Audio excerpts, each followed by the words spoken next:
চলো আজকে ইয়েট শব্দটির ব্যবহার সম্পর্কে জানি। ইয়েট অ্যাডভার্ব এবং কনজাংশন উভয়ভাবেই ব্যবহৃত হয়।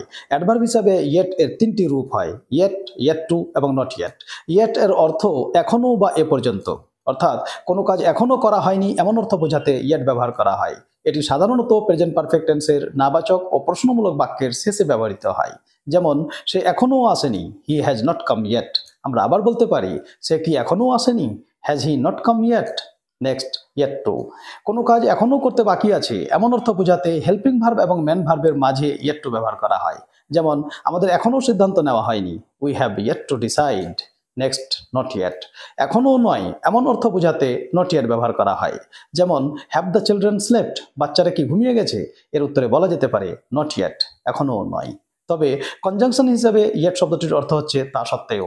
যেমন, হি worked hard yet he failed, কঠোর পরিশ্রম করা সত্ত্বেও সে ব্যর্থ হয়ে গেছে।